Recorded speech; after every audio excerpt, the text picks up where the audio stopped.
lugar, me parece obligado, no solo como fiscal, sino también como jurista, agradecer y felicitar al Colegio de Médicos, en concreto a don Pedro Hidalgo y a su junta directiva, por el esfuerzo tan importante de adaptación a toda la dinámica nueva que va surgiendo en el mundo del derecho sanitario. La medicina y el derecho, su interrelación es, yo diría que cada vez más continua, tiene un carácter permanente, y en ese sentido yo creo que el Colegio de Médicos de Badajoz es un ejemplo precisamente de, a través de estas jornadas, de estos talleres de trabajo, de los libros, de los folletos, donde en definitiva van quedando conocimientos que son empleados a la práctica diaria por todos los médicos que integran el colectivo y que también, por supuesto, vienen muy bien a todos los que intervenimos en el mundo jurídico. Decía que se me había hecho el encargo de diseñar esta jornada. Muy brevemente explico por qué y cómo. El consentimiento informado, en mi opinión, había que afrontarlo desde una perspectiva primero médica. ¿Quién mejor que don Mariano Casado, que desde luego, aparte de quien dijo que una conferencia era aburrida? Yo creo que nos ha expresado claramente que una conferencia puede ser muy divertida. Y además, amigo Mariano, desde luego, si no tienes algún problema con el consentimiento como médico forense, claramente puedes ser profesor de PowerPoint, porque nos has dado, yo creo que una auténtica lección de PowerPoint. En segundo lugar, el consentimiento informado para casos especiales, que yo creo que lo ha abordado con una figura ejemplar don Antonio del Moral, magistrado del Supremo. Y bueno, pues en la mesa de ahora nos ocupa dos temas más específicos. Uno es en el ámbito de reclamación, los perfiles, digamos, qué coordenadas se manejan para evitar reclamaciones y por dónde se mueve el mundo del consentimiento informado desde un punto de vista de práctica forense, de práctica diaria. Y en cuarto lugar, pues la perspectiva de la responsabilidad de la administración, sobre todo la administración pública, ¿no? Vamos, la administración siempre es pública, quiero decir de la sanidad pública, ¿no? En el sentido de cuando se responde por los supuestos de consentimiento abreviado. Mirad, yo cuando reflexionaba brevemente antes de venir estos días sobre el mundo del consentimiento informado y los médicos, vagamente y en general, yo creo que en el fondo detrás de esto hay un problema generacional. No sé si recordáis, sobre todo en el mundo rural, cuando los bancos empezaron a tener ordenadores y empezaron a haber prejubilaciones masivas. Yo recuerdo gente de mi pueblo, porque yo soy de pueblo, que cuando alguien del banco le ponía un ordenador, vamos, inmediatamente dijo que el banco le pagara lo que fuera y que se iba, que él no quería saber nada de ordenadores. Los médicos, a través de la ley del 2002, que le marca las obligaciones de la autonomía de la voluntad del paciente y de la historia clínica, empiezan con el mundo del ordenador, empiezan con el mundo de los papeles, de los documentos, de la información, a la que, pues por razones quizás obvias pueden tener incluso alergia, porque ellos, su función es curar, pero todo ha cambiado porque de esa relación paternalista se ha pasado a una relación jurídica. Yo creo que, y coincido con una profesora, Anita Alonso, que el consentimiento informado ha sido de las aportaciones más importantes que ha hecho el mundo del derecho a la medicina, porque además estamos en una fase, en una etapa de envejecimiento de la población, donde se potencia la autonomía de la voluntad y esa dignidad que se ha hablado anteriormente, hay que respetarla en esa doble faceta, en la obligación legal del médico, en el deber del médico y en el derecho fundamental del paciente a conocer todas las aristas de lo que se va a hacer con su cuerpo, en tratamiento, en acto médico, en intervenciones quirúrgicas, etc.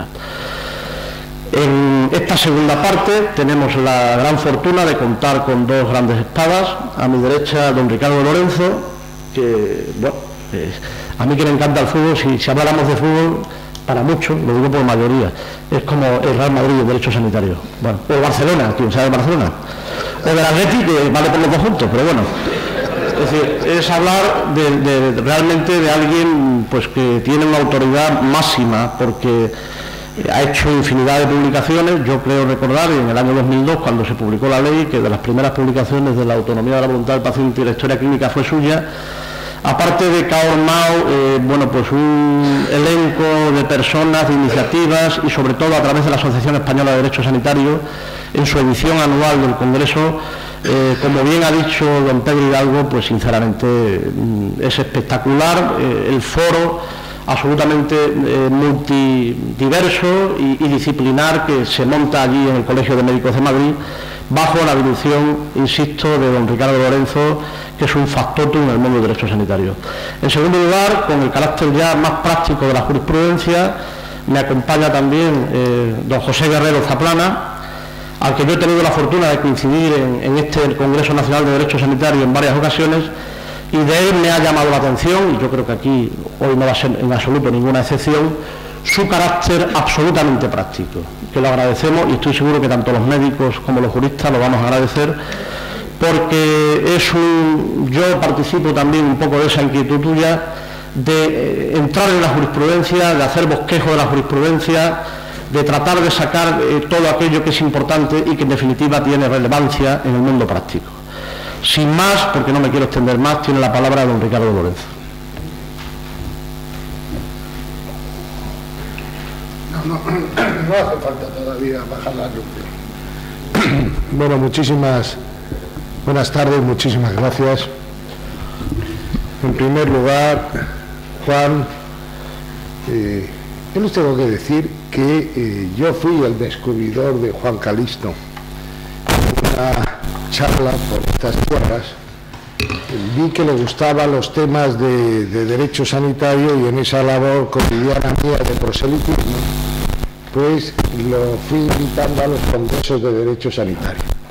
Y hoy ya se me ha convertido en un ultraortodoxo, que ya no es que asista a los congresos, sino ya los organiza y los coordina, y le agradezco que me haya invitado a estar con ustedes hoy aquí.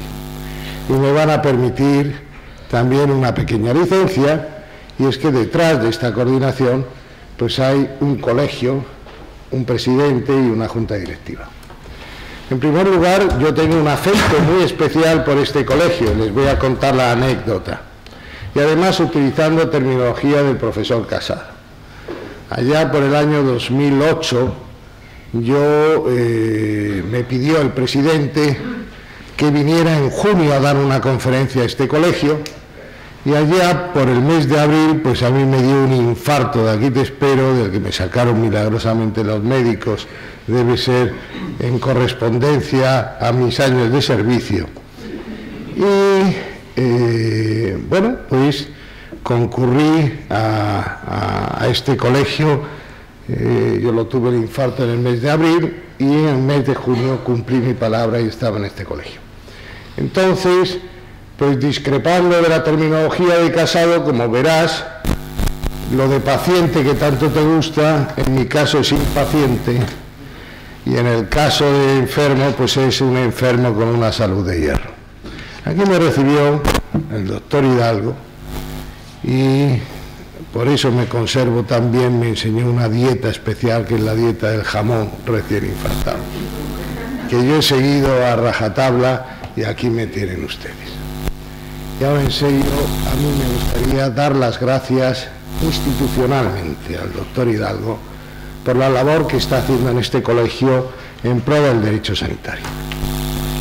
Es un presidente atípico, porque es un presidente que está convencido, y esto es algo que estamos en la labor de transmitir, que está convencido de que la salud no es solo medicina, y que el objetivo de alcanzarla no es solo un derecho, y que por eso tienen que estar médicos y juristas, profesionales sanitarios y juristas, para elaborar y acompañar a esta especialidad que es el derecho sanitario. Por eso yo te felicito, Pedro, sabes de mi admiración personal y profesional por ti, pero te felicito por la labor que vienes haciendo. Y pasando ya al tema, estamos con el consentimiento informado. En el penúltimo Congreso de Derechos Sanitarios, el señor Seijas, magistrado del Tribunal Supremo, públicamente llamó la atención y dijo: es inconcebible que con una ley del año 2002, es decir, con una experiencia de 10 años, se siga haciendo lo que es información y lo que es el consentimiento mal. Y además llamó públicamente la atención y dijo: seremos severos en cuanto a las resoluciones judiciales cada vez que nos encontremos con situaciones en las que no se puede acreditar ni la información ni el consentimiento. Y este es el primer tema de reflexión. No puede ser que con 10 años de vigencia de ley estemos incluso sentándonos a tratar el consentimiento informado, porque tendría que estar resuelto. No tendría que haber dudas, prácticamente no las hay desde sede judicial. Y sencillamente porque, y esta es una opinión personal, creo que se han complicado excesivamente las cosas y que no se ha intentado simplificar algo que no tuvo oportunidad un gran magistrado del Tribunal Supremo, don José Manuel Martínez Pereda, con el que yo tuve ocasión de compartir años, trabajos y publicaciones, que me pidió, y no lo pudo completar, me legó después la documentación para ello. Quería publicar un libro que se titulaba El consentimiento informado y el sentido común. Yo conservo esa documentación y espero que desde la Asociación de Derecho Sanitario podamos cumplir ese deseo. Porque desgraciadamente en estos momentos de cada 10 reclamaciones, 7 lo están siendo por falta de información y por vicio de consentimiento. Y estamos en otra época, porque en estos momentos los nichos de reclamación se están produciendo en el ámbito de intimidad, confidencialidad, protección de datos, en un país y con una cultura del secreto y de la intimidad que todos sabemos que es inexistente. Dicen que cuando llega un abogado a una organización bien montada, la perfección deja de existir. Y claro, dices, estamos hablando de consentimiento. Todavía en estos momentos hay juristas que plantean que la terminología de consentimiento informada no es la correcta, sino que es decisión informada o decisión libre informada, porque el consentimiento no es consentir, el derecho es a consentir o no consentir, es la denegación del consentimiento informado. Y si me lo permiten, el consentimiento informado no está aislado. Lo primero que tenemos que hablar es de información. Después de la información, historia clínica. No la hemos tratado, pero va íntimamente ligada a la información. Y al tercer lugar, el consentimiento informado. Yo tuve oportunidad de estar en las comisiones de redacción de la Ley 41/2002. Y la gran suerte que los profesionales sanitarios tuvieron en esa época es que muchos de los componentes de esas comisiones de redacción éramos juristas dedicados a la defensa de los profesionales sanitarios. Sabíamos y sabemos cómo funcionan y cómo piensan los médicos. Mi único hermano es médico y yo no soy sospechoso, pero sabemos positivamente que estos aspectos de la información y consentimiento, el tema de la historia clínica, no se sigue haciendo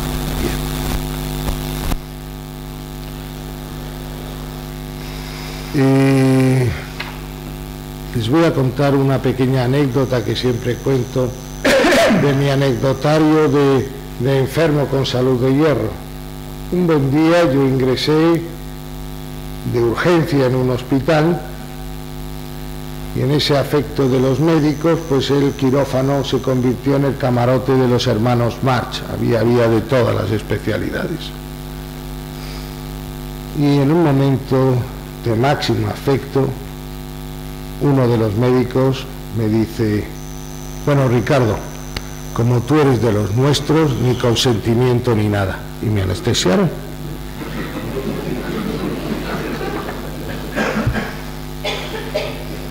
Esto que nos produce tiene un mensaje tremendo para analizar. Es decir, el médico en esos momentos está pensando, no está pensando en la información, está pensando en tratarme, en lo que se le ha venido enseñando en su carrera. Cuando me subieron a la habitación, mi familia preguntaba de qué la han operado, nadie lo sabía.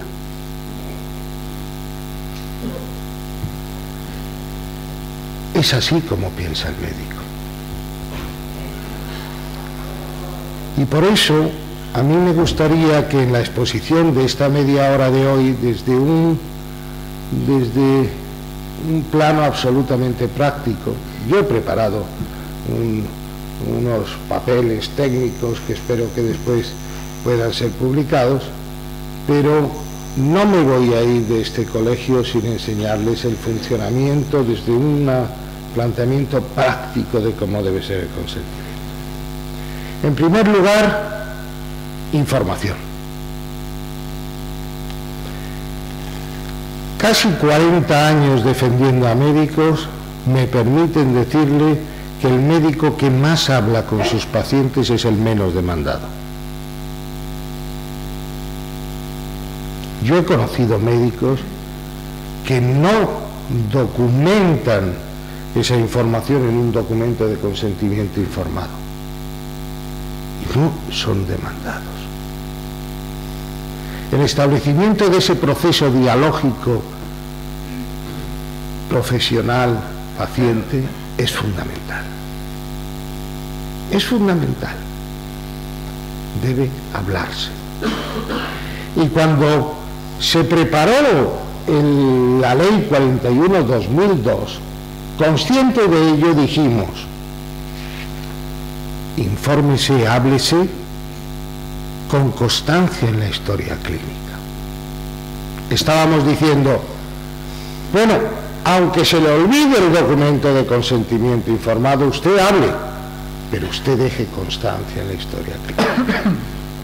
Martínez Pereda siempre me lo decía: mira, Ricardo, a nosotros nos llega una historia clínica bien hecha, una historia clínica donde incluso, y por eso lo incorporamos a los documentos de consentimiento informado, se puedan ver un dibujo explicativo. Para nosotros eso será siempre la constancia de que ha habido una información adecuada, aunque no haya ese consentimiento informado, que el consentimiento informado es una obligación legal, pero desde el punto de vista práctico es a efectos probatorios.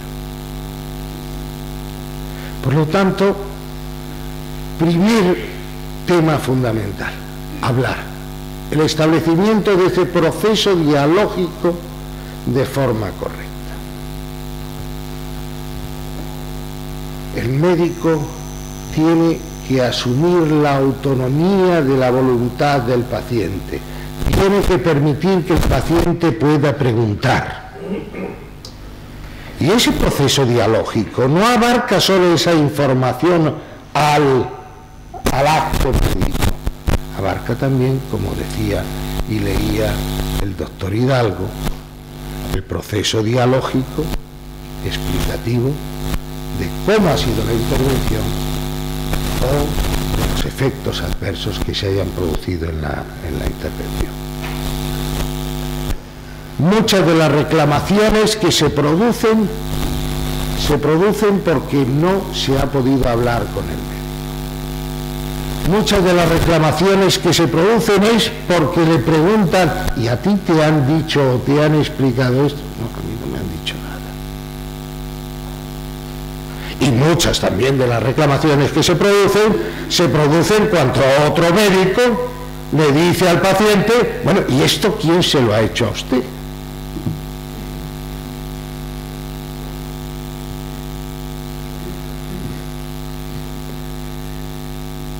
Yo pediría una sugerencia a don Pedro Hidalgo para en este colegio.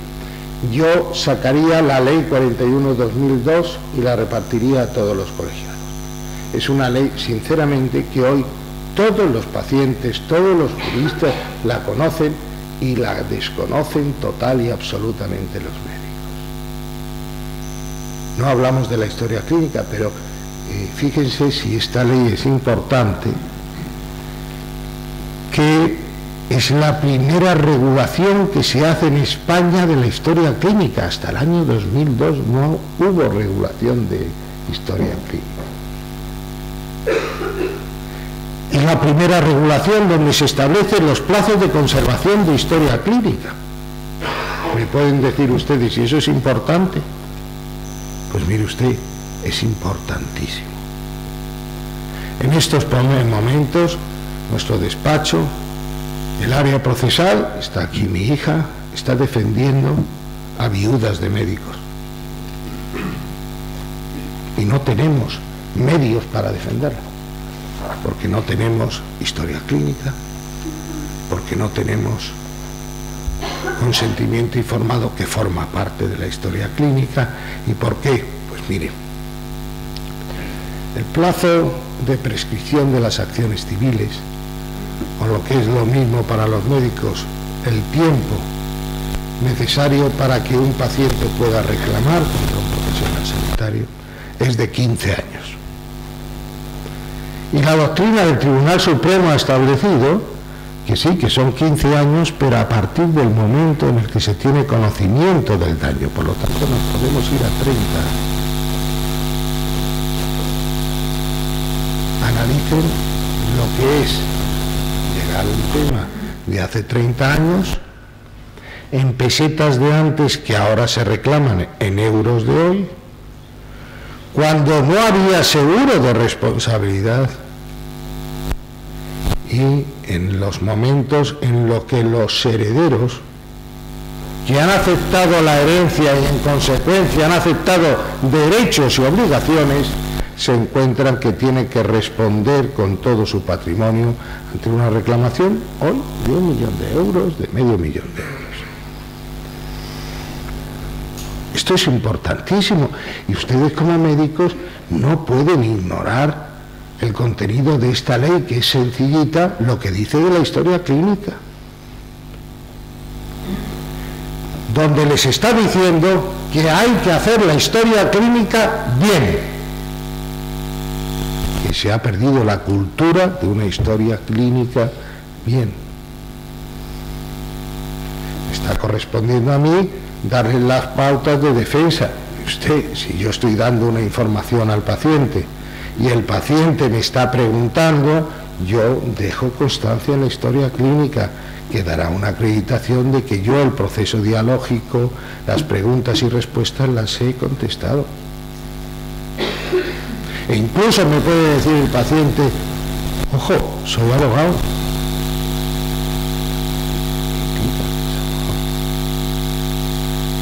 Esta ley regula también la propiedad de las anotaciones subjetivas, que deberán ser retiradas por parte del médico cuando desde un tribunal se pida esa historia clínica. Y si el magistrado solicita que no se retiren, quedará liberado del secreto profesional. Por lo tanto, fíjense que estamos hablando de momento más de información y más de historia clínica que de consentimiento informado, que son los 3 pilares de la defensa de los profesionales sanitarios. Los 3 pilares fundamentales: información, historia y consentimiento. Y por este orden, no por el orden de llegar yo al hospital y venirme una enfermera con un documento y con un palote como si fuera retrasado y me dice, firme usted aquí. No se hace así. Quedará como un documento de prueba en discusión de que se ha obtenido el consentimiento informado. Pero no es esto lo que dice la ley. No es esto la información adecuada. Se ha hablado antes de los documentos de consentimiento informado. Hoy ya no hay prácticamente consentimientos o documentos de consentimiento informado prácticamente genéricos, porque la mayor parte de documentos se han ido realizando con las sociedades científicas y se han ido teniendo en cuenta los criterios marcados por el Tribunal Supremo. Hoy hay las consecuencias seguras, pero todos los documentos tienen un apartado en blanco que el médico debe cumplimentar y debe hacerlo según las circunstancias, edad, enfermedades que tiene su paciente.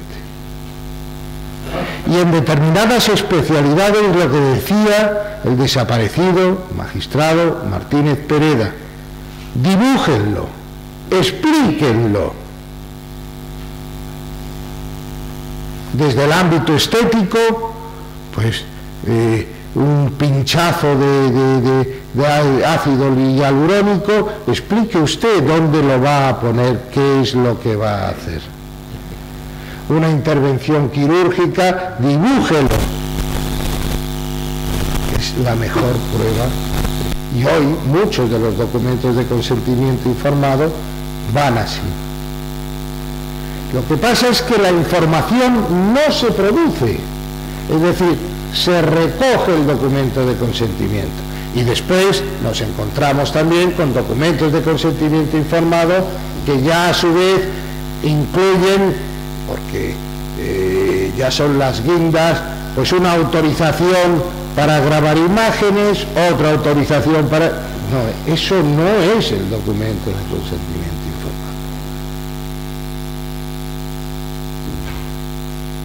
Si quiere grabar imágenes, si va a obtener fotografías, si va a utilizarlos en congresos o en reuniones facultativas, necesita una autorización expresa. Por lo tanto, 3 pilares: información, historia y consentimiento.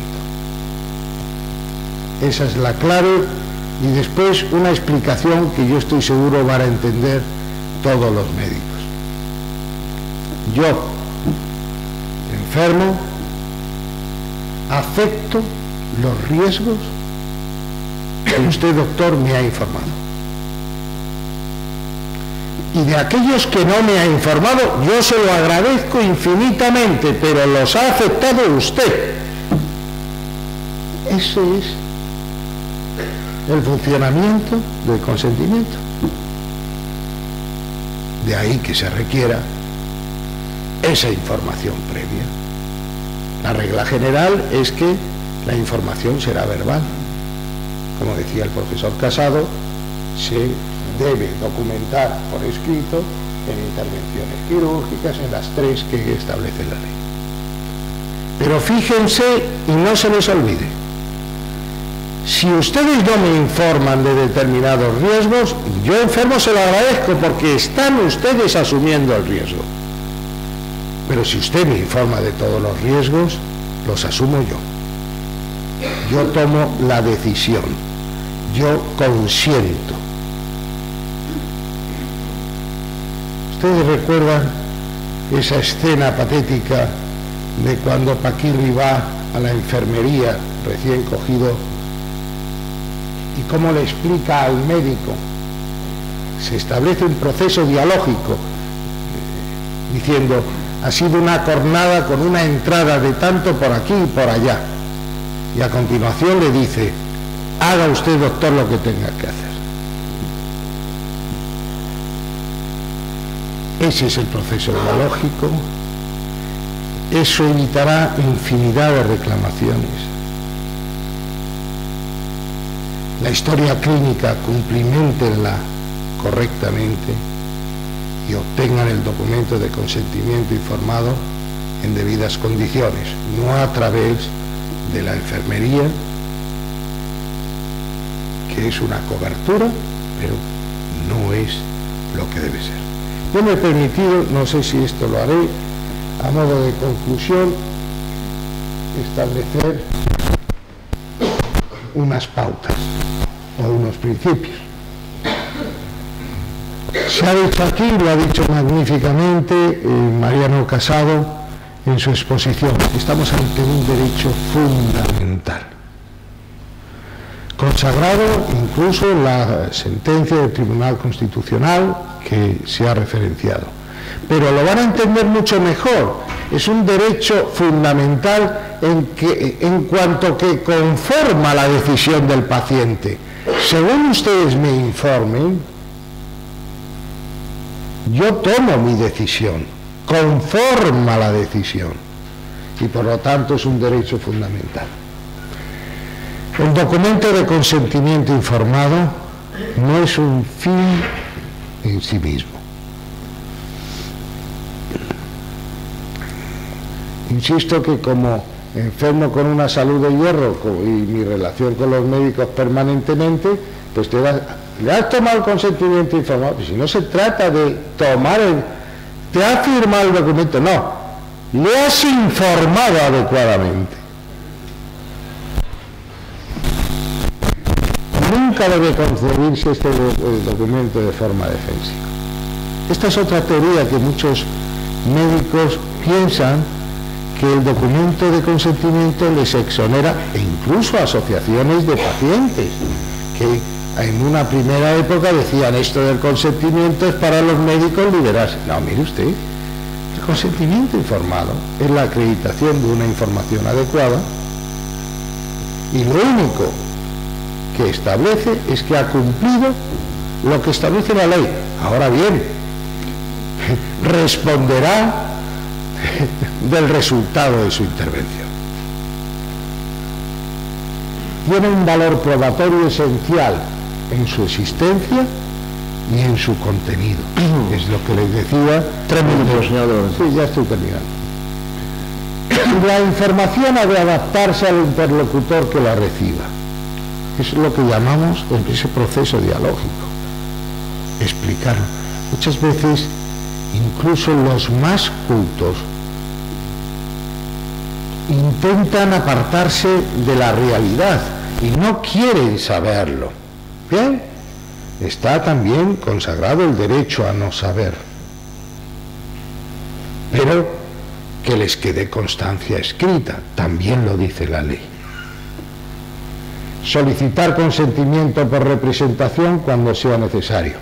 Se ha tocado aquí el tema de los menores.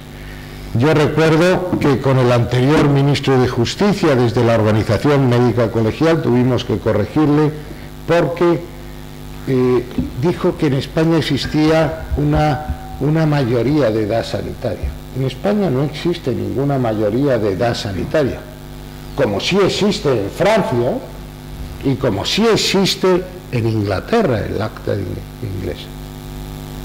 En España no existe mayoría de edad sanitaria. Fue aprobación precisamente del tema del aborto, etc. La mayoría de edad es la mayoría de edad civil, que son los 18 años. Y el planteamiento de los 16 años, que contempla la Ley 41/2002, es la excepción a la aplicación de los temas de consentimiento informado. Pero sí es importante que, como ha dicho Antonio del Moral, cuando ustedes establezcan ese proceso dialógico, cuando estén hablando con el padre o con la madre, pregunten. Hoy las familias son muy estructuradas o muy desestructuradas.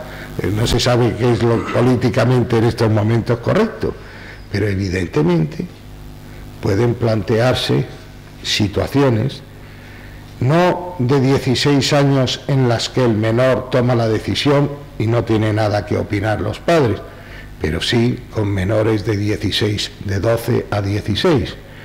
Y ojo, no está de más, en determinadas intervenciones, especialmente en intervenciones de medicina satisfactiva, verifiquen el tema de la patria potestad, si los padres son separados, depende, porque son fuentes de pleito.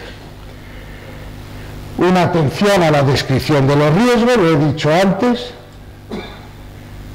la información adecuada e inteligible, cuidar los supuestos de exigencia escrita de la información, que antes se ha dicho, lo ha dicho el profesor Casado, los 3 casos fundamentales, tratar siempre de aportar explicación personal al paciente, nuevamente vean que se pone de manifiesto el hablar,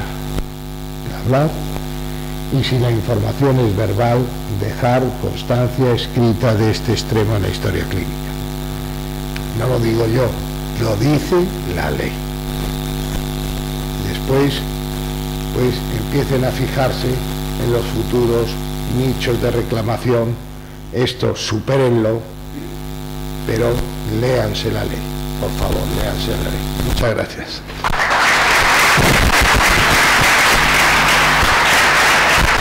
Muchas gracias, Ricardo Lorenzo, sobre todo también por el uso escrupuloso del tiempo concedido. Bueno, pues la palabra la tiene ahora don José Guerrero, magistrado. Buenas tardes. Yo no puedo apartar la vista de ese reloj que tengo ahí enfrente y la verdad es que me encuentro un poco incómodo, me permitirán ustedes. Me encuentro como el quinto o el sexto marido de Elizabeth Taylor en la noche de boda, que sé lo que tengo que hacer, pero no sé cómo hacerlo para destacar, porque como han hablado ya tanta gente delante mía, pero en fin, intentaré, partiendo de la base del agradecimiento al doctor Hidalgo, a Juan Calixto. No es ni mucho menos la primera vez que vengo a algún sitio a hablar, y es de agradecer que hay veces que te tratan profesionalmente y hay veces que te tratan con cariño. Pues yo esta tarde de las que veo que te tratan con cariño los que te reciben, y eso se agradece. Empezaré con una disculpa, no he preparado el PowerPoint, pero yo sí lo suelo hacer, pero lo que pasa es que he preparado el texto escrito y ya era mucho preparar, entonces he preparado, pero de todas maneras casi me alegro, porque después del PowerPoint que hemos visto al principio de la tarde, lo mío es mucho más sencillo, de esquema de llaves, entonces casi mejor que no lo haya hecho porque habría quedado muy mal. Yo, en los 30 minutos, porque ya he visto que aquí en Badajoz la cosa del tiempo se mantiene con mucha rigidez, es decir, en 30 minutos y ni uno más, es decir, voy a intentar explicarle la realidad de los tribunales de justicia en materia de consentimiento informado, que yo sé que la realidad es otra cosa. Yo voy a explicarles la realidad de los papeles que vemos los jueces. Y en la medida de lo posible, la realidad de lo que ven ustedes los médicos. Yo sé que muchas veces los médicos, aquí sé que hay médicos y juristas, pero esto es la casa del médico, ya lo he entendido. Es decir, los médicos lo que quieren de los jueces es que les digamos qué tienen que hacer para evitar un pleito. Y quieren saber, quiero que me digan qué tengo que hacer y saber que no voy a tener una querella. Pues mire ustedes, yo eso no se lo voy a explicar. Es decir, no se lo voy a explicar porque no se puede explicar. Les diría, sin embargo, dos cosas. Primero, algún pleito les tocará, porque es una carga que tenemos todos. Y segundo, si siguen ustedes los consejos de Ricardo Lorenzo, tendrán menos. Es decir, las leyes... es decir, las leyes, y sobre todo esta de consentimiento informado, ya saben ustedes, y no me resisto a hacer ese comentario, en consentimiento informado en España tenemos 18 leyes, es decir, aquí de no regularlo a de pronto regularlo, aquí nos empleamos a fondo, es decir, tenemos la ley estatal y 17 autonómicas, que, y aprovechando que he sido el consejero, lo diré, es decir, que no dicen casi nada lo mismo que la estatal, nada más que barajando los artículos para que parezca que han dicho otra cosa, pero en el fondo dicen todos prácticamente lo mismo. A lo mejor alguna genialidad, pero en fin, el poder legislativo extremeño no dudo de su capacidad, pero en fin, ni el extremeño ni el de ninguna otra comunidad autónoma, dicen todos prácticamente lo mismo, pero eso sí, le cambian de orden a los artículos para que no se vea que es básicamente lo mismo, pero es básicamente lo mismo. Pero en fin, si siguen ustedes los consejos de Ricardo Lorenzo, si hablan ustedes con el paciente, es decir, se evitarán bastantes pleitos. Yo les decía, les voy a explicar, o voy a intentar explicarles la realidad de las cosas. No les voy a reñir, porque bastante llevan ustedes ya con lo que les ha dicho, con el rapapolvo que les ha echado Ricardo de Lorenzo. Yo, como soy más joven, yo no riño. Pero en fin, voy a intentar hablar de la realidad de estas cosas. Es decir, lo que es cierto es que en las reclamaciones de responsabilidad sanitaria, tanto sean contenciosas, es decir, que son las de la sanidad pública, como sean civiles, las de la sanidad privada, el consentimiento cada vez tiene más relevancia. Es decir, no se sabe si por la tardía implantación legal, porque quieras que no, 10 años no son nada, aunque es cierto que deberíamos de tenerlo esto ya resuelto, pero en fin, que me refiero que si lo comparamos con el Código Civil, la ley de consentimiento informado, pues 10 años no es tanto. Es decir, la escasa implantación legal o la tardía implantación legal, la que parece todavía no se ha llegado a terminar de producir, la interiorización por los médicos de esto, me cuesta trabajo creer que en 10 años los médicos no lo hayan interiorizado. Yo creo que sí lo han interiorizado, y yo creo que dentro de lo que cabe, pero vamos, ese es un comentario, tampoco se hace generalmente tan mal. Si comparamos los pleitos que hay por información con los miles o cientos de miles de asistencias médicas, tampoco el porcentaje de problemas es tanto, pero en fin, el caso es que sigue habiendo mucha litigiosidad fundada en los defectos de información. También es cierto que les he de decir que es el último argumento. Yo no sé por qué extraña razón, creo que la sospecho, pero no estoy muy seguro. Es decir, en las reclamaciones de responsabilidad sanitaria siempre se reclama por la secuela que haya quedado, la lesión que haya quedado, el fallecimiento que se haya producido, y siempre se dedica un último fundamento, que es donde se mete lo de la información. Es decir, no sé por qué razón ninguna demanda empieza diciendo no me han informado, no. Es decir, siempre empieza diciendo me han hecho esto, se ha producido este resultado, he perdido un brazo, un dedo, no sé qué, ha muerto no sé quién, y dicen, y por si acaso, señor juez, con esto no tiene usted bastante, que sepa que tampoco me informaron. Es decir, pero siempre es un argumento residual. Es decir, y eso hace también que después en las sentencias se traten muchas veces los otros problemas y, como luego veremos al final, la cuestión que tiene más importancia, porque no debemos ocultarlo, lo que se busca en una reclamación es dinero y es legítimo, esa cuestión se suele solventar, y yo creo que eso es un error de las sentencias, se suele solventar en 2 líneas, es decir, cuando es ahí donde está el meollo del asunto. Muchas veces lo que busca el que reclama es una determinada indemnización y se justifica en 2 líneas, porque a mí me gustaría también poderles explicar a ustedes cuánto vale el no haber informado. Pues eso les voy a dar algunas pautas, pero pocas, porque no hay pautas sobre ello. Lo que es cierto es que hay algunas cosas claras, que hoy día la información y el consentimiento forma parte de la lex artis. Es decir, un médico no solo tiene que actuar con arreglo a lex artis, es decir, operar bien, hacer científicamente, médicamente bien, sino que también tiene que informar bien. Es decir, que tan importante es una cosa como la otra. Lo cual a su vez tiene 2 consecuencias que debemos de poner de manifiesto.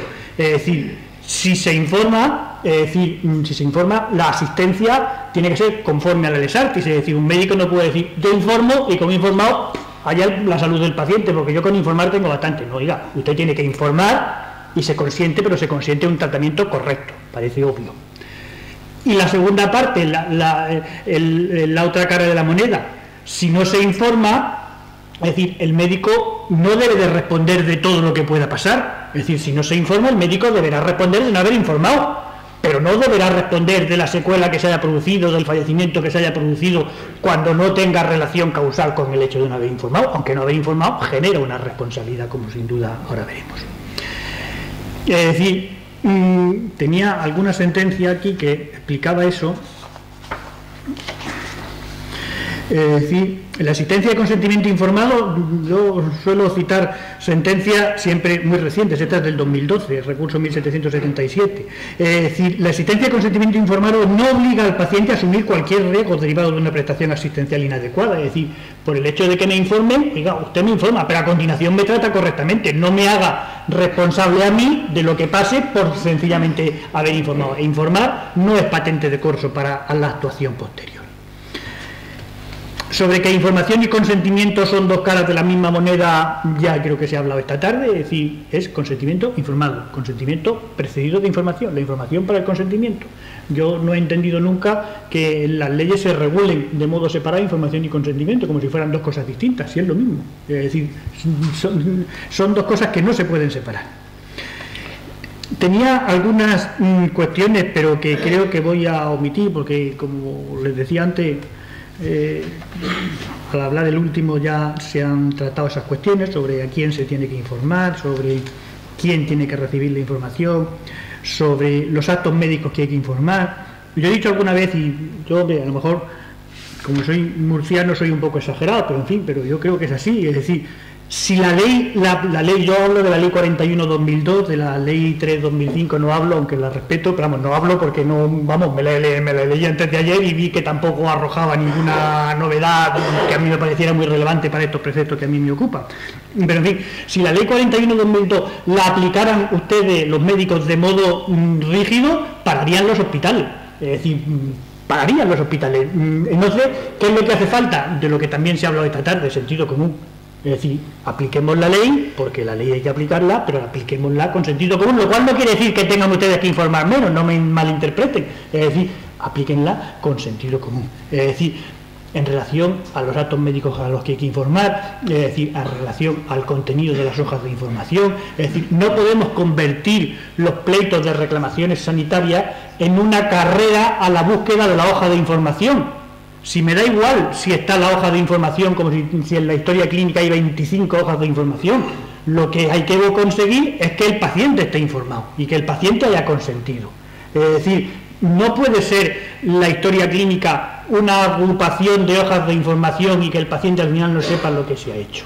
Es decir, sentido común, diálogo, así es como, y la ley, pero todo junto. Más complicado es la determinación de los riesgos de los que hay que informar. Es decir, ya saben ustedes que ahí jugamos con dos parámetros, la gravedad del riesgo y la posibilidad de que se produzca, y que tienen un funcionamiento que conforme sube uno baja el otro. Es decir, a mayor gravedad hay más obligación, más obligación de informar. Es decir, a menor posibilidad de que produzca, pues menos obligación, pero lo que son riesgos seguros, esos en todo caso hay que informarlo.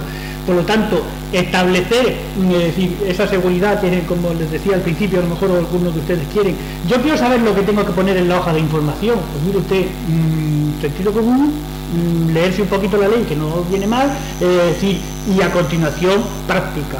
Es decir, e intentemos, pero yo creo que eso la jurisprudencia lo hace bien, es decir, intentemos que lo que se busca, y lo que se busca es la sentencia.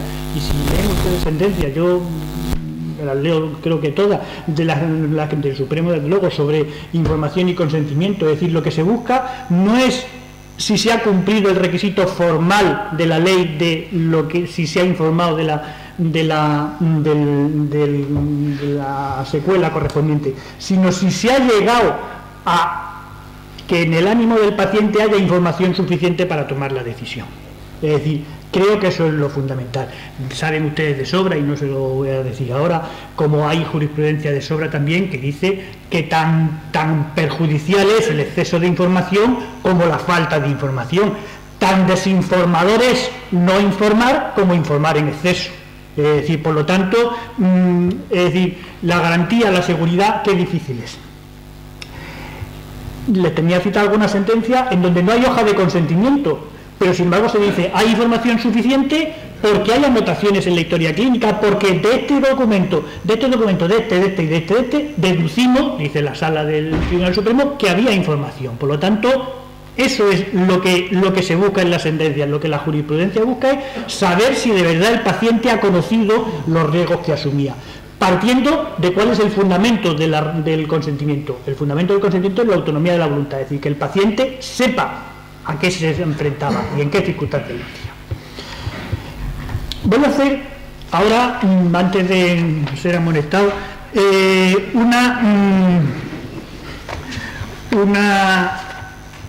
alguna referencia a lo que al final de todo el asunto, es decir, cuando ya sabemos quién ha tenido que informar, a quién ha habido que informar, de qué ha habido que informar, en qué momento había que informar, que no se puede informar en el ascensor, no se puede informar en el antequirófano, no se puede informar cuando ya te han pinchado con el suero, en fin, todas esas cosas ya las sabemos. Es decir, cuando lo hemos hecho todo eso bien y está, entonces llegamos a la parte final, que es la parte importante. Es decir, ¿qué pasa cuando no se ha hecho eso? Es decir, y cuando tenemos una reclamación, una demanda, sea civil, contenciosa, en la que hay del relato de hechos, resulta que no se ha informado. Y entonces los jueces nos enfrentamos a un dilema, que es decidir eso, cómo lo solucionamos. Porque verán ustedes que la ley 41/2002 es decir, es de las pocas leyes, y no lo critico, posiblemente esté bien, que no tiene régimen sancionador, es decir, a los médicos no se les sanciona por no informar, de modo administrativo me refiero, es decir, no se prevé consecuencia, es decir, la misma ley que regula que hay que pagar el impuesto de la renta recoge su régimen sancionador, pero esta no. Entonces, es decir, ¿qué pasa cuando no se hace eso? Es decir, ¿qué es lo que pasa? Pues hay que fijar una indemnización. Es decir, la jurisprudencia ya ha dicho a lo largo de la evolución, pero en fin, nos vamos a saltar esa evolución y vamos a empezar en el 2005 y siguiente, es decir, que cuando no hay correcta información hay una infracción de les artis, es decir, y la infracción de les artis hay una actividad de la administración, una infracción de les artis, un daño, y eso da lugar a una indemnización. Pero esto es más complejo, es decir, esto no es tan fácil. Primero porque para valorar lo que, es decir, para referirnos a cómo se valora la falta de información, tenemos que partir de una base. Es decir, si no hay secuelas, nadie reclama. Es decir, el supuesto teóricamente que nos daría la solución de cómo se valora la falta de información sería el supuesto del que ha recibido una asistencia, ha salido impoluto, pero no le han informado. Entonces, pero es que si no reclama. Es decir, el que reclama es el que ha tenido secuela, el que ha tenido daño, o el paciente del que ha fallecido. Y entonces se nos mezclan las lesiones y las secuelas con la falta de información. Por lo tanto, el supuesto aséptico de laboratorio, los supuestos de laboratorio son eso, de laboratorio, pero en la realidad no funcionan. En la realidad se nos mezclan los conceptos. Entonces, les voy a hacer alguna cita muy liviana de alguna sentencia para llegar a lo que yo creo que debe ser la conclusión, y que les digo, les separaré lo que yo les voy a decir primero lo que dice el Supremo, que creo que es mi obligación y lo que a ustedes les interesa, y después les voy a decir lo que yo creo que debía decir el Supremo, que no es exactamente lo mismo, es muy parecido, pero no es lo mismo. Es decir, algunas sentencias, empiezo por alguna del 2005, pero en fin, eso está ya claramente superado. Es decir, partimos de la base de que la falta de información es infracción de les artis. Es decir, aun la falta de consentimiento informado constituye mala praxis, no es menos que tal mala praxis puede dar lugar a responsabilidad patrimonial, no es menos que tal mala praxis no puede dar lugar a responsabilidad patrimonial si del acto médico no deriva daño alguno para el recurrente. Como he entregado a la ponencia por escrito, todas estas no le voy a citar fechas, ni número de recursos, ni nada de eso.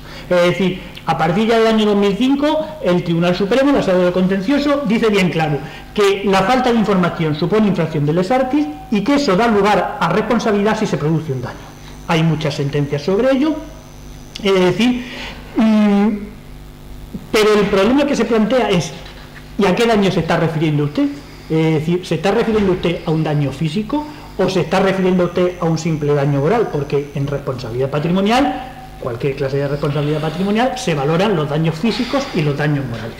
Entonces, cuando el Tribunal Supremo tiene dicho, y ya les digo que en el texto que he entregado hay unas cuantas sentencias que dicen eso, es decir, dicen no hay indemnización si no se produce daño. Eso quiere decir que tiene que haber una secuela, es decir, que tengo que quedar cojo, manco, ciego o haber fallecido por la falta de información. Yo entiendo que no. Es decir, entiendo que no, por una razón muy sencilla, porque si nos hemos dado 18 leyes que regulan el consentimiento informado, la falta de información no puede vincularse exclusivamente a que se produzca un resultado físico, un daño material, por una razón que entenderán ustedes muy fácil, porque si no, ese médico habilísimo y sabio de los que consiguiera dejar al paciente perfecto, pero haciendo total omisión de los derechos de información, esa circunstancia no daría lugar a responsabilidad. Es decir, yo paciente voy, el médico me trata perfecto, me deja perfecto, pero no me hace ni caso, ni la ley de 41/2002, ni ley autonómica, ni me informa, ni hoja de consentimiento, ni nada, actúa con total desprecio a la ley, pero me deja perfecto, no estaría infringiendo la ley. Evidentemente, ese está infringiendo la ley, sobre todo porque la ley, y eso está bien claro, tiene un fundamento que es la autonomía de la voluntad. Si a mí me intervienen, me tratan sin hacerme, es un supuesto de laboratorio, ya lo sé, pero es que sobre la base de eso tenemos que partir, sin información, eso debe ocasionar un daño, y eso es un daño moral. Un daño moral porque han infringido mi derecho a la autonomía de la voluntad, mi derecho a decidir sobre mi tratamiento. Entonces, la jurisprudencia, les digo, año 2005, 2006, tal, dice, es necesario que exista infracción de consentimiento y eso es un daño. Hay alguna sentencia, ya 2007, dice, este daño es un daño moral. Y les vuelvo a citar alguna otra sentencia del 2007, es decir, dice, vale, se produce un daño y eso es un daño moral. Lo bueno de que sea daño moral es una cuestión, es decir, evidente, es que permite acomodarse a las circunstancias en las que se produzca la infracción de consentimiento. Quiere decir, la infracción de consentimiento no es lo mismo si a mí me operan a corazón abierto sin información y me estaba muriendo, pues es los casos de cirugía única. Ahí el daño es menor. Si es una cirugía satisfactiva y no me informan, el daño es mucho mayor. Si es una situación de urgencia, es decir, las diversas circunstancias, que son muchas y que ahora no puedo detenerme en ellas, en las que se puede producir la asistencia sin información, la única manera de valorarla acomodada a las circunstancias concretas es considerar que es un daño moral, independientemente de que se produzca lesión material, es decir, de que se produzca secuela, es decir, de que se produzca un daño material. El problema que surge muchas veces es que se mezcla, y entonces, como ya les decía a ustedes, la gran mayoría de supuestos en los que se plantea una reclamación es porque se ha producido una secuela, es decir, se produce una lesión, pero entonces la jurisprudencia, al fijar el importe de la indemnización, mezcla unos conceptos con otros y no se separan claramente aquel importe que procede de la secuela y aquel importe que procede de la indemnización del daño moral. Hay algunas sentencias, yo me precio de ser un juez poco corporativo y si tengo que criticar las sentencias, pues las critico con respeto y con la máxima consideración. Además habrán visto ahí en el papel que yo soy magistrado del gabinete técnico, que no soy magistrado del gabinete técnico, que no soy magistrado del Tribunal Supremo. Magistrado del Tribunal Supremo aquel señor, yo no, yo estoy sobre las alcantarillas haciendo lo que hacemos los del gabinete técnico. Por lo tanto puedo criticar las sentencias de mis jefes, porque para eso son mi jefe y yo las puedo criticar. Entonces, hay algunas posibilidades ustedes, bueno, pues ¿por qué no lo escribe? Pues porque no puedo, porque yo soy del gabinete técnico. Por eso se lo explico, es un pequeño matiz, pero si leían ustedes el programa un poco por encima, podían ustedes desconcertarse. Es decir, por eso les digo que yo soy solo del gabinete técnico y además desde hace pocos meses. Entonces, les diré, hay algunas sentencias que recogen criterios que yo creo que son erróneos. Es decir, yo creo que han sido... porque no recogen lo que entiendo, es decir, si la jurisprudencia dice que es un daño moral, debe de valorarse como daño moral, y el daño moral es perfectamente acomodado, porque hay daños morales así y daños morales así. Y según la falta de información que se ha producido, el daño moral lo valoro así en pocas pesetas o así en muchas pesetas. Hay algunas sentencias, las tienen citadas en la ponencia, es decir, es una sentencia del 2009, un señor que tiene quemaduras y que, consecuencia de las quemaduras, omito algunos datos, entonces tienen que amputarle un dedo. Y entonces uno de los razonamientos del Tribunal Supremo, y está claro que no le han informado. Entonces dice el Tribunal Supremo, y leo porque está entrecomillado: siempre quedaría el hecho que la sentencia impugnada considera aprobado y que por tanto no puede ser revisado en casación, que la amputación de los pulgares necrosados permitió la curación del paciente. Este extremo es importante porque, según la jurisprudencia de esta sala, el incumplimiento del deber legal de solicitar y obtener consentimiento no da por sí solo derecho a indemnización. Es decir, como este yo lo hemos jurado, da igual si no le damos. Es decir, este señor, por mucho que tuviera los pulgares necrosados y hubiera que amputárselo, es decir, este señor tenía su derecho a la autonomía, a que le informaran, a saber que iba. Efectivamente, en los casos de cirugía única, son en los casos en los que la exigencia de información es más limitada, puesto que no hay mucha opción, pero hay el derecho a opción, existe. Existe, sin duda. ¿Hay algún otro supuesto? Otra sentencia es de abril del 2012, es también muy reciente. Tenía aquí marcado en el margen leer, pero tranquilo que no lo voy a leer, porque es demasiado largo. Pero en fin, dice, a ver si leo...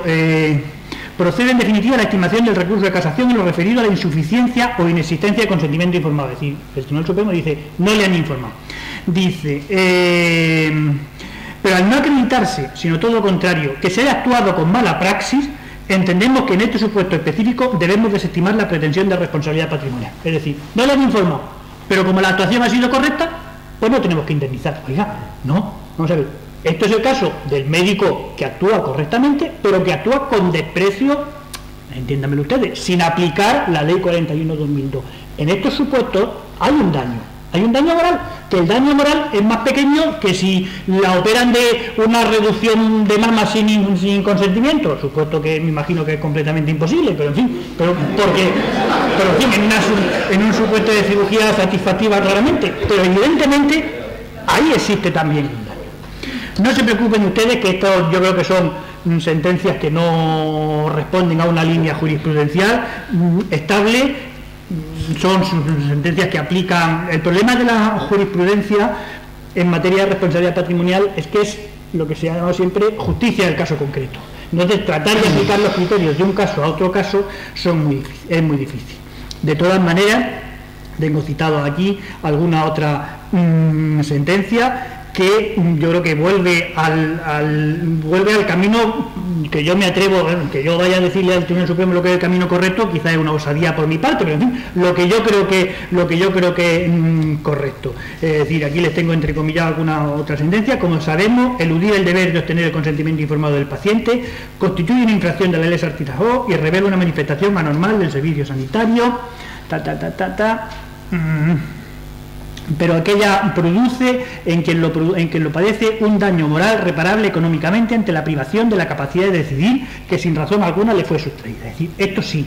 Es decir, digamos que el Tribunal Supremo yo creo que está en el camino, evidentemente, es decir, está en el camino correcto. Es decir, la infracción de la omisión de consentimiento y de información es un daño moral. Nos falta por saber, no porque diga más claramente, que es un daño moral, en todo caso, relacionado, porque eso sí lo tiene dicho y es razonable, relacionado, es decir, que haya nexo causal entre el resultado y la actividad administrativa, porque eso es esencial dentro de la responsabilidad patrimonial.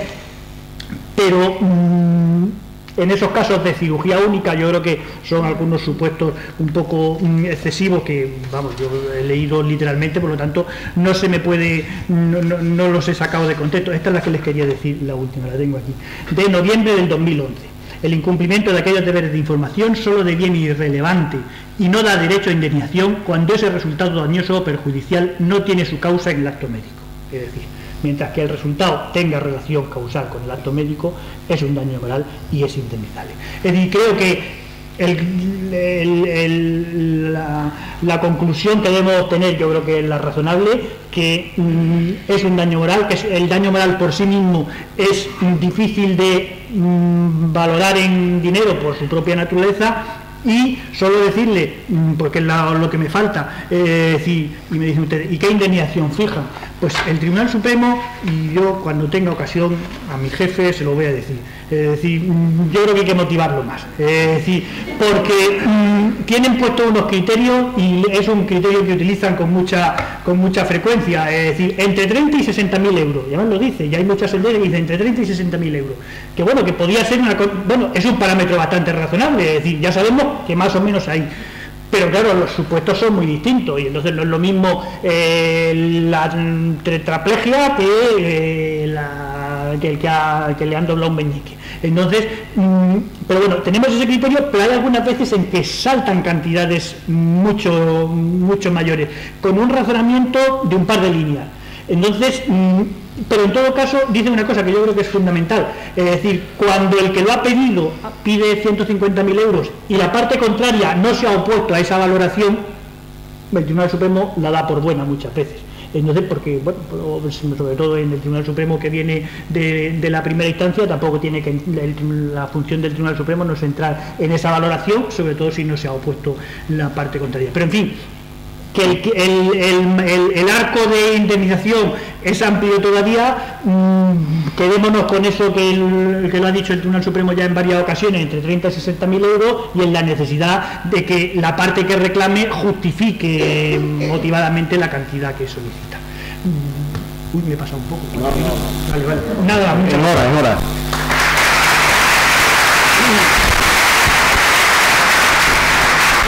Bueno, me van a permitir en calidad de moderador para cuestiones muy rápidas. La primera, José Manuel Martínez Pereda, que era un avanzado y además un tratadista excelente, de los primeros de derecho sanitario, yo también he leído cosas suyas, procede de Badajoz y tiene mucha familia en Badajoz. Por tanto, reivindicamos también lo nuestro.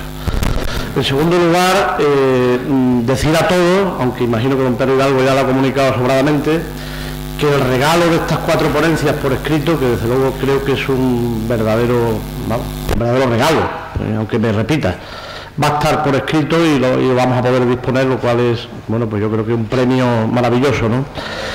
Y luego, si me permite brevemente, antes de dar la palabra, efectivamente yo me felicito que la línea sea de la consideración del daño moral. La infracción por sí sola del consentimiento y de no cumplir la ley, como bien ha abordado Ricardo de Lorenzo, porque eso yo creo que debe de poner las pilas a todo el personal facultativo en la necesidad de cumplir la ley. Lo que sucede es que se va a analizar si ha habido consentimiento o no prácticamente en los casos donde hay reclamación. ¿Y cuándo hay reclamación? Cuando hay complicaciones. Claro, si uno queda bien, se va uno a su casa aunque lo hayan informado. Efectivamente, pero que lo que estamos diciendo que es retribuible, indemnizable, aunque uno quede bien, que yo comparto contigo tu postura, que incluso por daño moral, a la hora de la verdad queda fijado en el marco de las reclamaciones, porque alguien va a la justicia cuando quiere reclamar algo por lo que no está satisfecho. Si me permites, yo creo que esa conclusión... Sí, pero no pasaría nada porque la sentencia dijera la actuación médica ha sido correcta, desde la ley Sarti no hay nada que objetar. Pero sin embargo no se ha informado y el no se ha informado vale tanto, es decir, que la sentencia detallara, o en los casos que son muy frecuentes, en que actuación médica incorrecta, es decir, infracción de ley Artis y no consentimiento. Entonces dice, indemnización 150.000 euros. Oye, de esos 150.000 euros, ¿cuántos van a que le ha perdido una pierna y cuántos van a la falta de información? Totalmente. Es decir, detállelo usted. Yo ahí reivindico una ausencia y que sabes que vengo defendiendo desde hace muchísimos años, y es la existencia de un baremo específicamente para daño sanitario. Lo que no se puede seguir aplicando un baremo para el tema de la circulación, sí. Ahora, la falta de información no es baremable, ¿eh? Que la falta de información no es baremable.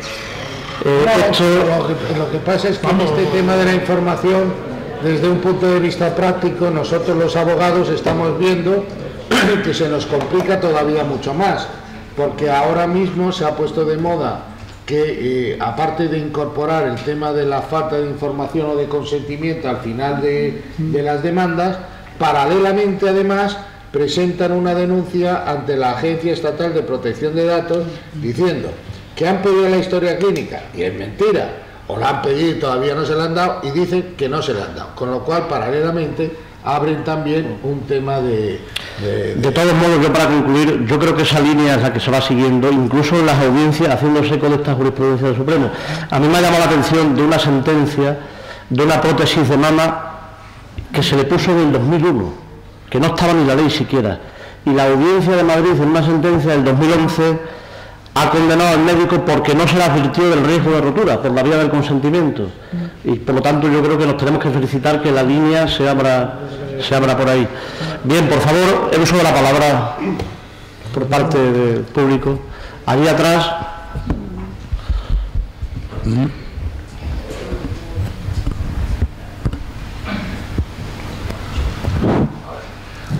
noches, muchas gracias, Calixto, por la colaboración.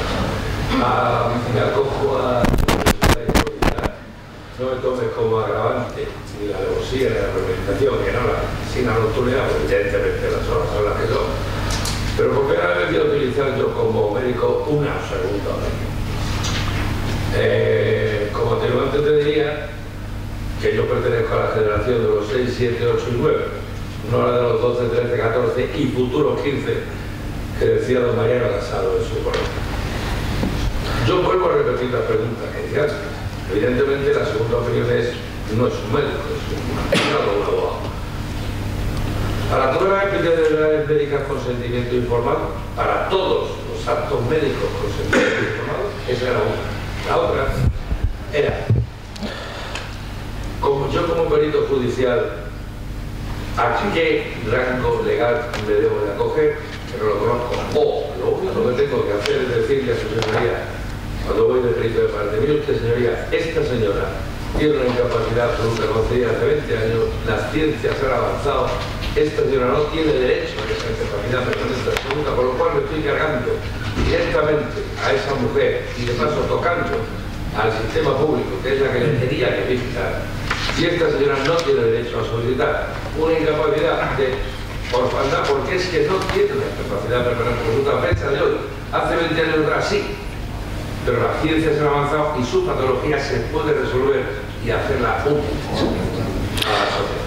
Bueno, no, yo lo de qué es lo que hay que informar, yo sé que hay que aplicar la ley, sé que toda actuación en el ámbito de la salud, es decir, y ya sabemos que no es el primer pleito que se ocasiona porque te han dislocado el hombro cuando te colocan en la camilla para hacerte una radiografía. Entonces, pero si también para hacerte una radiografía vas a tenerle que firmar el consentimiento al camillero, pues ¿a dónde vamos a llegar? Por eso digo, un poco de sentido común no viene mal. Haya riesgos objetivamente constatables. De todas maneras, a mí me encantaría que la pregunta la hiciera usted de otra forma. ¿Hay que obtener el consentimiento informado? No, hay que informar en cada intervención, ¿tal? Sí, hay que informar. Perdone, a ver, la base es que lo que ha dicho usted antes, que cuando el médico tiene comunicación con el paciente, no hay denuncia. Claro, y cuando el médico es capaz de decirle al paciente, mire usted, señor paciente, me he equivocado, lo siento, perdóneme usted y vamos a intentar mejorarlo, tampoco hay denuncia. Pero no olvide que la ley establece 3 circunstancias específicas que el consentimiento sí debe existir por escrito. Sí, señor. Bueno, vamos a pluralizar el debate, vamos atrás para adelante. Allí al fondo, por favor. Sí, bueno. Primero dar la enhorabuena a todos ustedes, a nuestros presidentes. Muchas gracias. También y al doctor Mariano Casado, ¿no? Yo soy miembro del comité de ética de aquí, soy médico de familia desde hace 30 años, aquí en Badajoz, y yo creía que solamente nosotros manejábamos la incertidumbre, pero veo que ustedes, los juristas, manejan la incertidumbre también muchísimo, ¿no? Quizás más que ustedes. Quizás más, a lo mejor también. Es curioso porque efectivamente lo más importante que se ha dicho aquí es lo de informar, de comunicar y todo eso, y todo va basado en las habilidades de comunicación. De hecho, como ustedes saben, por ejemplo, los médicos de familia, entre otras especialidades, pagamos menos de seguros que otras especialidades que suelen ser quirúrgicas o que suelen ser, ¿por qué? Porque tienen menos comunicación con el paciente, ¿no? Entonces, esto del sentido común, tal y como lo han dicho ustedes, y dada la incertidumbre que manejan ustedes y la incertidumbre que debemos manejar nosotros, es una cosa que yo la veo muy complicada. Y voy a poner un ejemplo. Yo conozco a un paciente mío de toda la vida, por ejemplo, y yo sé cómo es, que es hipocondríaco. Entonces yo pregunto si es alérgico o no es alérgico a un medicamento, le voy a poner un Nolotil. Lógicamente, muchas veces, además yo en eso tengo experiencia, pregunto a los pacientes, ¿es usted alérgico a algún medicamento? Y dicen, no soy alérgico a ningún medicamento. Y al final te dicen, bueno, la penicilina me sentó mal durante muchos años, por ejemplo, ¿no? Por ejemplo. Bueno, en el caso ese, si al paciente el sentido común es que yo no le tengo que decir del Nolotil, si me ha dicho que no es alérgico, que se lo tome el Nolotil y punto, pero si uno lee los efectos secundarios del nolotil, ponen muertes y ponen muchísimos efectos secundarios. Además, se los aconsejo que lo lean, que es un producto que lo utilizamos todos, ¿no? Al final, todo va por un sentido pecuniario. Todo va por un sentido de sacar dinero, por lo que vemos, ¿no? Yo creo que... Pero como médicos, y médicos que debemos ser humanistas, y por el bien de los pacientes, ¿no creen que el lenguaje, tanto de ustedes como el nuestro, es totalmente distinto y que debería haber una mayor comunicación entre ambas partes? No ser corporativistas nosotros, ni ustedes tampoco, sino yo creo que las cosas irían mucho mejor. Y por supuesto en lo de la justicia, pues hombre, la rapidez, ¿no? La rapidez, porque cuando a un médico, eso le puedo asegurar después de 30 años, le informan que tiene una denuncia penal y luego tardan 2 o 3 años o 4 años, es un problema gordísimo el que acontece. De acuerdo, pues vamos a contestar a su pregunta en relación con la comunicación. Yo le voy a decir que no estoy de acuerdo con usted en casi nada. Bueno, no voy a decir en nada. Voy a decir, incertidumbre, ¿por qué? No, vamos a ver, lo que usted quiere es que le demos la solución al pleito antes de tenerlo. Es decir, no, usted está sometido a los mismos riesgos que estamos sometidos cualquiera, que un paciente se le cabree a usted, que un paciente le ponga una querella, en fin, eso no es incertidumbre. Lo que no podemos decirle, porque si no, pues en vez de quitaríamos a los jueces y pondríamos robot y sacarían la sentencia, como sale el ticket del aparcamiento, y quitarían a los médicos y también saldría un aparato que les da la pastilla. Es decir, no, yo no estoy diciendo, no estoy diciendo eso, pero me he explicado mal. Lo que quiero decir es que cuando la comunicación, el sentido que tenemos los médicos, es decir, cuando estamos con un paciente durante muchísimo tiempo y lo conocemos a lo largo de toda su vida y a lo largo, pues a lo mejor legalmente en ese momento hemos considerado nuestro sentido común, pues que debemos hacer esto, debemos hacer lo otro porque conocemos muy bien esa persona. Que eso no es incertidumbre. Bueno. Lo que ha dicho usted ha dicho usted con un cierto tono peyorativo, que la gente lo que quiere es dinero. No, la gente reclama por sus derechos y tienen perfecta razón para reclamar. Yo preguntaría a todos los de la sala si reclaman solo por eso. Cada uno tiene que hacer su trabajo de la mejor manera posible y aplicar la ley. Yo lo que le puedo decir es que todos terminan diciendo yo lo único que quiero es que para que esto no vuelva a ocurrir a otro, pero a mí me da usted los 300.000 o 500.000 euros. Bueno, pues muchas gracias por su aportación. Más preguntas, por favor. A ver, aquí adelante. Bueno, allí, perdón, que está al lado. Sí. Sí, yo más que una pregunta, una reflexión al señor de Lorenzo. Es a propósito de la anécdota que ha contado. Decía que sus familiares no sabían de que lo habían operado, pero supongo que usted sí.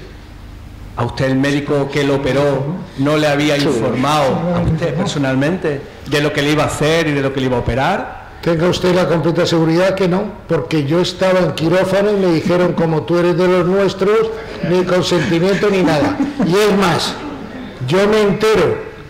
¿No se debía de usted operado con ese médico?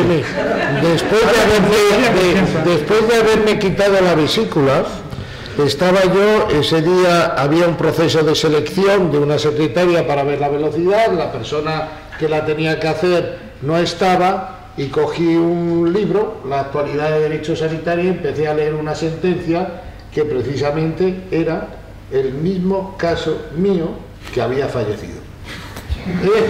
No, la reflexión, y esto es así. Entonces, eso es ya paranormal. Usted entra con un dolor, todos están, porque allí estaba desde el presidente entonces de la organización médica colegial, otro que era traumatólogo, otro que tal. Entonces, en el tema del afecto le dice, como tú eres de los nuestros, ni consentimiento ni nada.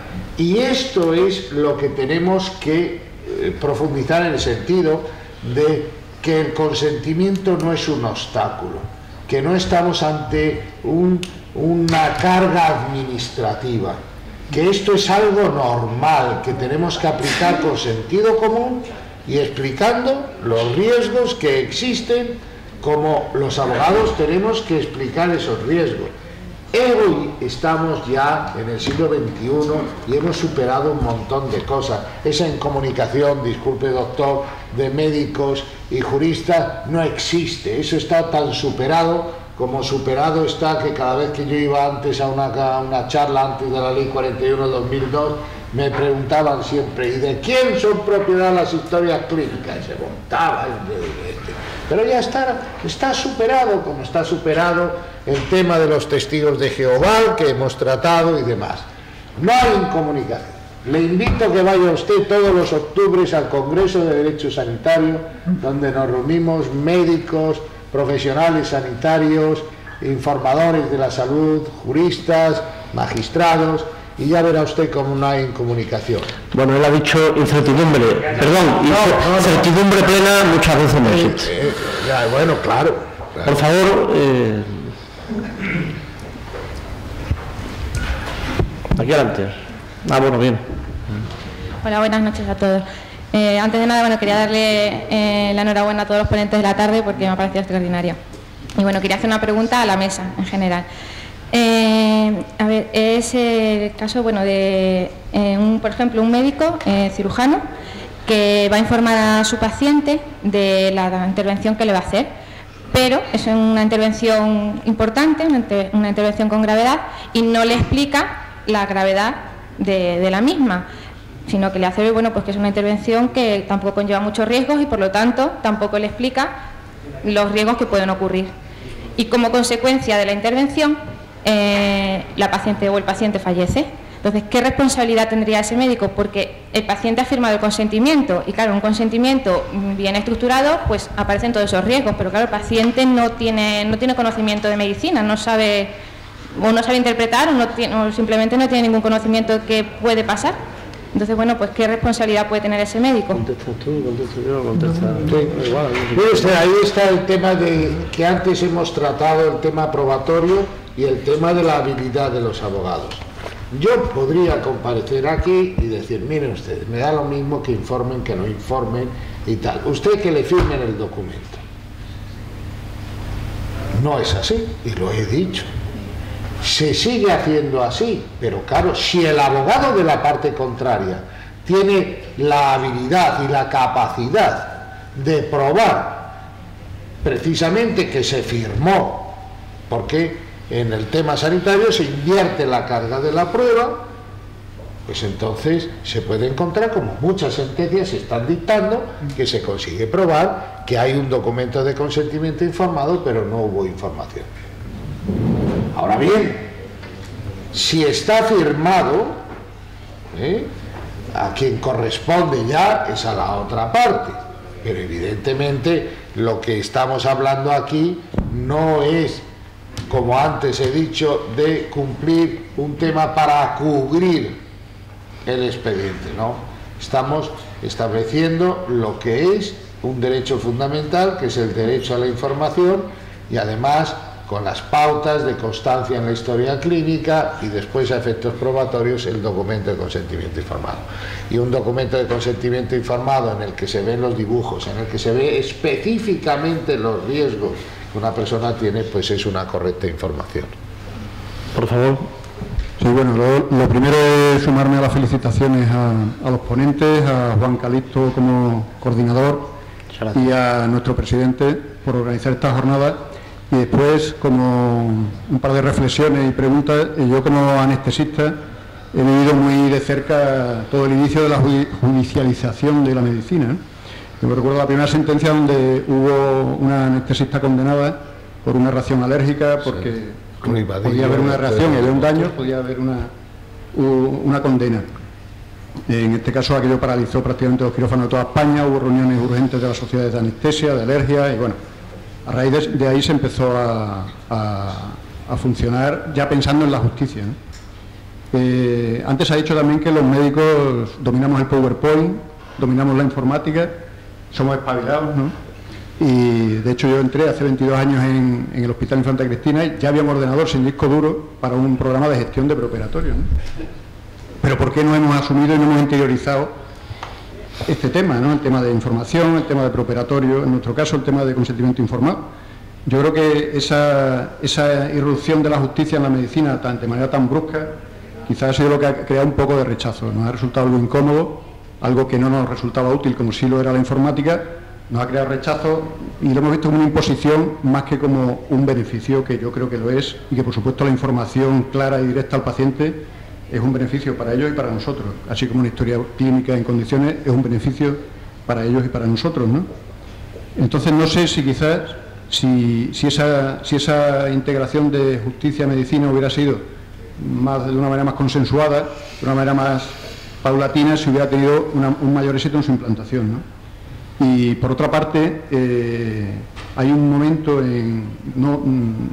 hay muchos momentos en la vida de un anestesista en que se te plantea un dilema, ¿no? Que nos enfrentamos a un dilema, por un lado legal, pero que se contrapone a un dilema ético. De eso puede dar fe mi amigo y miembro de la Junta Directiva del Colegio, el doctor Fernández Alarcón, que nos hemos encontrado muchas veces en esa situación, hemos trabajado juntos. Paciente que viene de 200 kilómetros en esta región en la que las distancias son tan grandes, que en su hospital de referencia no se le ha hecho un preoperatorio y nos encontramos ahora que hay que hacer una intervención y ahora ¿qué hacemos? ¿Lo devolvemos a su casa o a su hospital? ¿O nos la jugamos y sin el consentimiento informado, que sí, nos lo puede firmar en el momento, pero no sirve ahí? Sin un preoperatorio que yo le puedo hacer sobre la marcha y a mí me vale, porque yo sé los riesgos a los que me enfrento y a los que se enfrenta el paciente, se lo puedo contar, pero legalmente no vale. Por otro lado tengo el problema ético de decir, suspendo esta intervención, le hago un prejuicio, o sea, ¿qué debe prevalecer ahí? Para mí normalmente, y él lo sabe bien, ha prevalecido el hacerle al paciente su trabajo, ¿no? Y nunca ha tenido ningún problema, nunca ha tenido ninguna demanda, nunca ha habido ningún riesgo que no pudiéramos asumir, lo he explicado, y nunca se me ha quejado nadie, ¿no? Pero me estaba arriesgando, sobre todo, más que al paciente me estaba arriesgando yo, ¿no? Entonces, ¿qué postura debemos tomar los médicos en ese caso? Yo particularmente pienso que quitando las situaciones urgentes, en todo lo demás hay que aplicar la ley. Y hacerlo como ordena la ley, no sé si... La ley, como todo, echa la ley, echa la trampa. Es decir, hay que aplicar la ley, pero vamos a ver, pero es que la ley aplicada a rajatabla produce situaciones de injusticia. Yo es que lo veo clarísimo. Es decir, entonces, al aplicar la ley, llamar leyes como estas maximalistas, es decir, como la apliquemos a rajatabla, yo creo que no, asumo que todo de uno, si no la aplican a rajatabla, es decir, pero una cosa debo decir yo, ¿no cree usted que los médicos, los jueces de pronto hemos dicho, vamos a controlar a los médicos a ver qué encontramos? No somos nosotros, son los pacientes y sus abogados, es decir, los que han decidido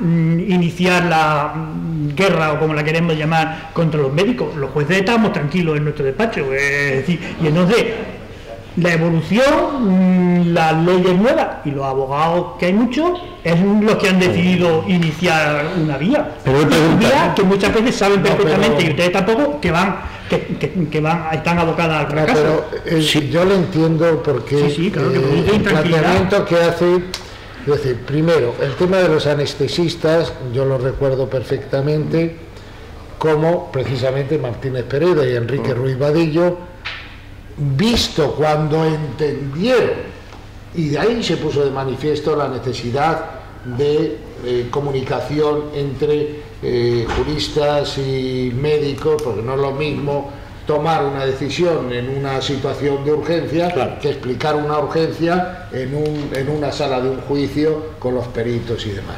Y Ruiz Vadillo, en el primer Congreso Nacional de Derecho Sanitario que se celebró en el Hospital 12 de Octubre, reconoció y lo dijo públicamente que el Tribunal Supremo se había equivocado y se modificó. Y tiene usted razón en el otro aspecto. La Ley General de Sanidad del 86 llegó a España de una forma anómala, es decir, no había un clamor social o había ocurrido algo importante para incorporar una ley. Y en esta ley se consagraron, fue la primera consagración de derechos de los pacientes. Consentimiento informado, que decía información verbal y escrita, es decir, no decía verbal y o escrita, al paciente, familiares y allegados, no decía y o, es decir, y eso creó una cantidad de reclamaciones y de interpretaciones jurisprudenciales. Yo recuerdo sentencias del Tribunal Supremo, una donde hablaba de los porcentajes y otra donde decía textualmente: esto es como la lotería, los números están y puede salir el número. Es decir, habló de este tema como la lotería. Yo entiendo, pero esa evolución creo que hay que... Yo estoy contigo, y además, si fuera de urgencia, estamos reclamando información y consentimiento, y más en una intervención quirúrgica, pues eso hay que hacerlo. Es decir, con independencia de la trampa, José. Yo no les estoy invitando a que hagan trampa, estoy invitando a aplicar la ley dentro de los términos de lo razonable. Y yo no creo que los médicos estén en una situación tan de intranquilidad. Hace años, cuando empecé yo a estudiar esto de Derecho Sanitario, a mí me impresionó un presidente del Colegio de Médicos, y he oído decir: es que los médicos no podemos operar con el aliento del juez sobre el cogote. A ver, tampoco creo que sea para tanto. Vamos, no sé si es para tanto o no, por eso me gusta a mí venir al Colegio de Médicos. Tan preocupados están ustedes. Sí, es verdad que la medicina, a raíz de, sobre todo, de esa sentencia y de varias que nunca entendimos, de hecho... Yo tenía idea de que había sido el magistrado Martínez Pereda, pero no estaba seguro, no quería decirlo. Fue Ruiz Vadillo. Martínez Pereda defendió y explicó a los médicos que estuvieran tranquilos. Entonces, y Ruiz Vadillo también. Sí, es verdad que hubo un cambio.